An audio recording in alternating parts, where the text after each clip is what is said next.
سەرۆکی هەرێمی کوردستان ناشارعی و بە پێی یاسا وادەکەی تەواو بووە. ئەگەر سەرۆکی هەرێمی کوردستان وەک خۆتان ئاماژەتان بێکرد هەر بڕیارێک بدات، ئێوە پابەند دەبن بەو بڕیارەوە؟ لە ڕاستیدا بەپێی قسەی ئێمە نییەوە، قسەی واقعی قانونی هەرێمی کوردستانە کە کاک مەسعود لە دوای 1970 ساڵی ڕابردووە ویلایەتەکەی کۆتایی هاتووە کە 2 ساڵی پێش و ئەوەش هەر بەڕای ئێمە خلافی قانونی لەسەر بوو درێژکردنەوەکەی لە پەرلەمان. بۆیە بێگومان ئێسش ئەوە بابەتێکی تری جێ خلافە کە کێ بڕیار لە ئینتیخاباتەدا، چونکە بەڕای ئێمە سەرۆکایەتی هەرێمی کوردستان ئێستا لە فەراغی قانونیایەوە. کاک مەسعود سکرتێری پارتی دیموکراتی کوردستان بە مخالفەیەکی قانونی لەو شوێنەدا ئیدامە بە دەسەڵاتەکانی خۆی ئەدا. 2 ساڵی پێشووتر ئێمە وتمان مخالفەی قانونیە پەرلەمان درێژی کردبووە تا ڕادەیەک دەکرا مبەڕێکی قانونی هەبێت کە پەرلەمان دەسەڵاتی هەیە سەرۆکی وڵاتێک دابنێت تەمەنەکەی درێژ بکاتەوە، بەڵام موسسەیەکی تەعینکرا و بە ناوی ئەنجومەنێکی شورا کە دەسەڵاتی شینی هاتووە سەرۆکێک بۆ وڵات دانێ، لە ڕاستیدا ئەمەش بۆ خۆی مخالفەیە. دیسان دیاریکردنی کاتی ئینتیخابات و مەرسوم دەرکردن ئەوەش بابەتێکی تری قانونیە کە نابێت بە سەرمانە تێپەڕێت، چکە ئەو موسسەیە بۆ خۆی کێشەی قانونی هەیە. باشە کاک بێسوود، ئەگەر بارزانی مەرسومێک دەربکات بە ئەنجامدانی هەڵبژاردنەکان لە وادەی خۆیدا، بزوتنەوەی گۆڕان پێوەی پابەند دەبێت؟ ڕێی بزوتنەوەی گۆڕان ئێستا من نایدەم لێرەیە بەتەنیا. بزوتنەوەی گۆڕان بزوتنەوەیکی ڕێکخراوی خاوەن موسسەی بڕیاردانە. ئەو موسسەیە دواتر بڕیارەکان لەوێەوە وەرەگرێ، کارکتەرەکانی کاک نەوشیروان و ئەوانەی تر و دامەزراوەکانی ترن ئەوان قەرارەدەن. من ناتوانم ئێستا قەرار بدەم بە ناوی گۆڕانەوە، بەڵام وەکو وتم سەرۆکایەتی هەرێمی کوردستان، سەرۆکی هەرێمی کوردستان دەسەڵاتی بڕیاردان یان دیاریکردنی کاتی ئینتیخاباتی پەرلەمانی کوردستانی هەیە. بەڵام کاک مەسعود ئێستا شوێنەکەی بۆ خۆی کێشەی قانونی لەسەرە، چۆن نەتوانێت بڕیار دەربکا بۆ باشە. بەڵام کاک بێسوود ئەگەر سەیری واقع بکەین ئەوە بۆ خۆی خلافە. بەڵام بارزانی لە 19 ئابی ساڵی 2015ەوە چەندین مەرسوم و بڕیار دەرکراوە لە دوای 19 ئابی ساڵی 2015ەوە. بەڵێ ئەوە ڕاستە دەری کردو ئەوان بخۆیان پیان وایە حزبی تریش لە کوردستانە پێی وایە کە کاک مەسعود ئێستا بە واقعی سیاسی بە واقعی حاڵ سەرۆکی هەرێمە، بەڵام بەلای ئێمەوە نەخێر، بەلای ئێمەوە کێشەی قانونی هەیە. دەمەوێت قسەکەم لەسەرەوە بێخانمی بەڕێز هەر هەڵبژاردنێک لە کوردستان بکرێ بزوتنەوەی گۆڕان ئامادەکاری بۆکەوە پێی وایە تاکە ڕێگای گۆڕانکاری، تاکە ڕێگای چاکسازی، تاکە ڕێگای مناوەرە و ینی ململانی سیاسی لە کوردستان هەڵبژاردن و کێبرکی هەڵبژاردن و کێبرکێ بۆ بردنەوەی زۆرترین کورسی پەرلەمانی و بۆ بردنەوەی زۆرترین دەنگ. ئەمە ڕێگە ئەسڵێکەی خەباتە لە لای گۆڕان. بۆیە گۆڕان پێی وایە دەبێت لە نەتیجەی هەر هەڵبژاردن چارەنووسی ململانیەکانمان دیاری بکە، هەڵبژاردن تەوازنی هێز لە کوردستانە دیاری بکە و هەڵبژاردن سەنگ و قورسایی هەمومان دیاری بکە. ئەمە خەباتە ئەسڵەکەی لای گۆڕان کە بەداخەوە تا ئێستا ئەمەوە خۆی جێبەجێ نەکراوە، تا ئێستا هەڵبژاردن هیچ ماهێتێکی نەبووە لە کوردستانە، نەتیجەی ئینتیخاباتیشی حسابێکی بۆ نەکراوە لە کوردستان. من دوو نمونەت بۆ دێنمەوە کە ئینتیخابات لە کوردستان تا چەند گوێی لێگیراوە و تا چەند ئینتیخابات لە کوردستانە کاریگەری هەبووە. بۆیە هەندێک جار ئینسان دەگاتە ئەو بڕواایی کە کردن و نەکردنی ئینتیخابات وەکو یەک وایە. ئینتیخابات لە پارێزگای سلەیمانی کاندیدێکی بزوتنەوەی گۆڕان دکتۆر هەڤاڵ 240,000 دەنگی هێنا کە زۆری دەنگدەرەکانی خەڵکی سلێمانی دەنگیان بەودا بوو ببێ بە پارێزگار. بەداخەوە نەبوو بە پارێزگار، ئەوە نەتیجەی ئینتیخابات بوو کە بینیمان. لە هەرێمی کوردستانیش لە 21 نۆی ساڵی 2013 و خولەی کە بەندە و هاوڕێکانم تێیدا هەڵبژێردراین و بووینە ئەندامی پەرلەمان و هاتین. ئەوە دۆخی پەرلەمانە کە ڕێگە لە پەرلەمان گیرا و پەرلەمان هەبێ و نەبێ وەکو یەک وایە ئێستا، ینی بەو حاڵەیان بردووە. قسەکە ئەوەیە نەتیجەی ئینتیخابات بەو شێوەیە مامەڵەی لەگەڵەکرێ. بۆیە هەر بەڕاستی ئینتیخابات کردنی و نەکردنی چ لە مەوزوعە گۆڕێ؟ بزوتنەوەی گۆڕان لە هەڵبژاردنەکانی داهاتوو ئێمە بگەڕێنەوە سەر. بەڵێ پێتان وایە بزوتنەوەی گۆڕان لە هەڵبژاردنەکانی داهاتوو بەشدار بێت یاخود بەشدار نەبێت بە پێی قسەکانی جەناب؟ بزوتنەوەی گۆڕان بەشداری هەڵبژاردن ئەبێ خانمی بەڕێز. بزوتنەوەی گۆڕان بەشداری هەڵبژاردن ئەبێ بە پێی کارنامەی سیاسی دەستوری ناوخۆیی بزوتنەوەی گۆڕان. هەڵبژاردن ڕێگای لە پێشە بۆ ئاڵ و گۆڕی سیاسی، ڕێگای یەکەمە بۆ ململانێ، ڕێگای یەکەمە بۆ ڕێکردنەوەی تەوازنی هێز و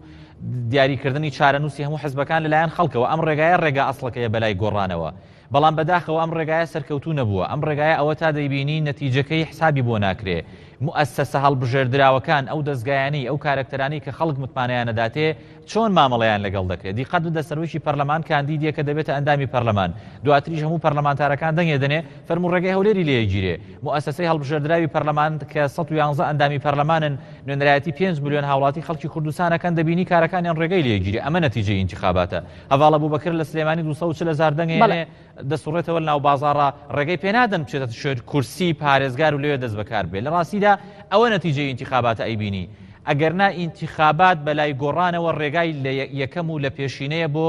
ئاڵوگۆڕ بۆ ململانێ بۆ هەموو بکایەکانی سیاسەتکردن لە کوردستان بەلای بزوتنەوەی گۆڕانەوە دەبێت بە هەڵبژاردن و بە خەباتی پەرلەمانی دەست پێ بکات خود باسی لێوە دەکەیت ئەی بۆچی ئەوەندە لە هەمان کاتا هیواشتان بەوە هەیە کە هەڵبژاردنەکان یاخود ئینتیخابات بتوانێت گۆڕانکاری لە ڕێچکەی سیاسیە بکات من تەمەنا دەکەم و هەر دەبێ واش بێ هەڵبژاردن لە پەرلەمانی کوردستان دوا نەخرێ ململانەی سیاسی هەرچی بێ قەیران هەرچیمان هەبێ دۆخە ناوخۆیەکانمان هەرچۆن بێ نەبێتە نەریتێک دووبارەی نەکەینەوە چاوی لێ نەکەین خۆمانی بۆ ئامادە نەکەین کە ئینتیخابات دوا بخەین وادەیەکی دیاریکراو هەیە بۆ هەموو ئینتیخاباتەکان بە سەرۆکایەتی هەرێمی کوردستانەوە بە پەرلەمانەوە بە شوێنەکانی ترەوە ئەم ئینتیخاباتانە بکرێن لە کوردستانە هیچیان دوا نەخرێن بەڵام بەداخەوە ئێستا نیەتێک دەبینرێ کە ئینتیخابات دوا بخرێ من دەگەڕێمەوە سەر قساسڵێکم گەر دواژ نەخرێ بشکرێ بەم مامەڵەیە بەم تێڕوانینە لە موئەسسەی هەڵبژێردراوی خەڵک ئینتیخابات چی لە دۆخەکە دەگۆڕێ بۆیە من لەوەیە بێئومێدم کە ئینتیخاباتی لە دۆخەکە ناگۆڕێ ئەو موئەسسەیان کە ئینتیخابات کراون من ئەو پرسیارە لە جەنابتەکەمەوە ئینتیخابات چی لەم دۆخەی ئێستا ئاگۆڕێ بەڵێ ئەوەی ئێستا هەیە لە هەرێمی کوردستان بەڵێ من پێم وایە هیچ لە دۆخی ئێستا ناگۆڕێت چکەوەکو وتم لە ڕاستیدا ئەو موئەسسەسانەی کە پێشووتر ئینتیخاب کراون هەڵبژێردراون هیچیان پێ ناکرێ لە ئەسڵدا ڕێگەی کاریان لێگیرێ لە ئەسڵدا ئینتیخابات بۆ خۆی حسابی بۆ ناکرێ نەتیجەی ئینتیخابات کە نەتیجەی دەنگی خەڵکە نەتیجەی قەناعەتی خەڵکە گوێ لێ ناگیرێ ئیتر بۆیە چاوەڕێ نابێ باشە بکەین کە ئینتیخابات لە کوردستانە گۆڕانکاریەکی ئۆتۆ بکە باش ئەگە سێریەم دۆخی ئێستا هەرێمی کوردستان بکەین قەیرانی دارایی و شەڕی داعش پێتان وایە کاریگەری بکات لەسەر هەڵبژاردنەکانی داهاتوو ئەنجام بدرێت یاخودنا لایەنەکان بتوانن ئامادەکاری تەواو بکەن بۆ هەڵبژاردنەکان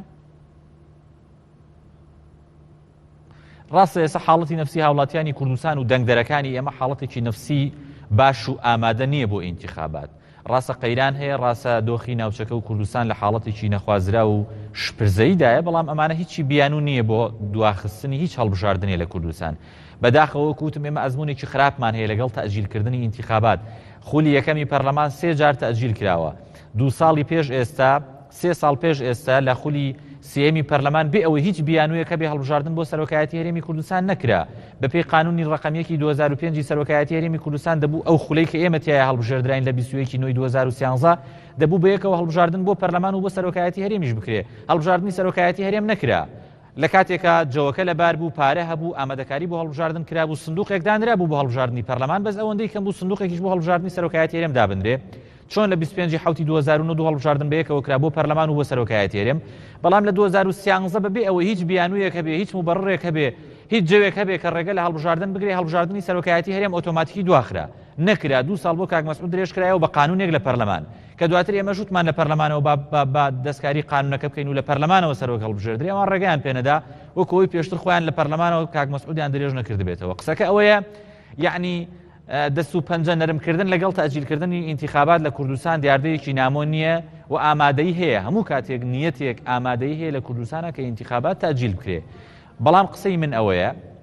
هیچ دۆخێک لە کوردستان نابێ بیانووی ئەوە بێ کە ئینتیخاباتی پێدوا بخرێ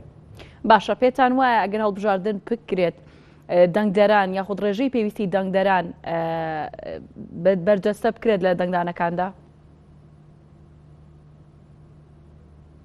یعنی لە هەموو ئینتیخاباتەکاندا خەڵک کەم و زۆر هەردەچێ بۆ ئینتیخابات ڕێژەیەکی زۆری خەڵک بڕای بەوە هەیە کە دەنگی ئەو لە نەتیجەیە دۆسێ گرنگەکانی نیشتیمان و دۆسێ گرنگەکانی سیاسەتکردن و کارکتەرە دیارەکانی سیاستکردن دیاری ئەکا بۆیە هەر خەڵک دەچێت ڕەنگە نزبەیەک لە خەڵک هەر بچێ بەڵام ئێستا بێ ئومێدیەک بە خەڵکەوە دیارە کۆمەڵی قایرانیش هەیە بە هەموو ئەمانە من ئەو قسەیەم جارێکتر تاکی دەکەمەوە